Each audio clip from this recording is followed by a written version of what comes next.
brief update in terms of what's happening in the economy. Last week we had, on September 6th, we had the Bank of Canada announcing that they're pausing furthering of interest rates, which was totally within expectations. And we had a few numbers coming out prior to the meeting that helped us to form an educated guess. One was the employment numbers that came out in July. We lost 6,000 new jobs comparing to June. Employment number did come out a few days ago, and we added 40,000 jobs, but we are not keeping pace with the population growth. So basically in Canada, we have to double the average number of employments per month to 50,000 to keep pace with the population growth. That to me is an indication that the job market is slowing down, and that will help with inflation. We also had the headline CPI coming out. It did rise above expectations, but central banks, they consider core CPI, which excludes energy and food prices, and those numbers were written more in line with expectations. Still slightly above, but they were pointing towards the right direction. And the nail in the coffin was the Canadian GDP that came out last week, and the Canadian economy did shrink by 0.2%, and they were expecting it to grow by 1%.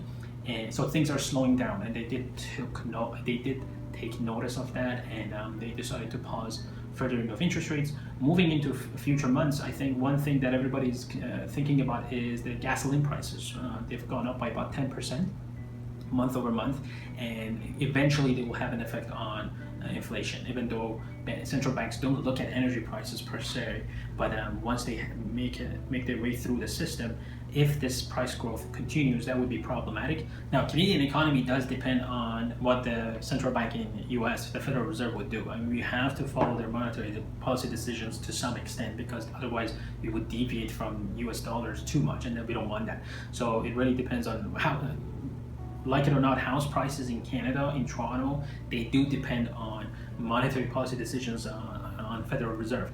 And then a lot depends on the direction of the bond market, because it's correlated to mortgage rates and the purchasing power of buyers when they enter the market. Although not necessarily for a typical house to yours, because the typical buyer is not that heavily dependent on borrowing too much money, mortgaging the house too much, but it has an effect on sentiment for sure. So I would be cognizant of the direction of the bond market to form an opinion of the direction of prices.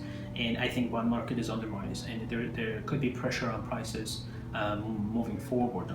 But as far as our local market is concerned, so far it has shown a remarkable price resiliency. So year over year, as I said, as far as average prices are concerned, not down by that much, considering the fact that the mortgage rates are almost 3 times as much as what for sure qualifying rates are. So that's it for me. I hope you find this information helpful. If you have any questions, obviously don't hesitate to reach out. If you need any more specific information, I'm happy to help. And until next time.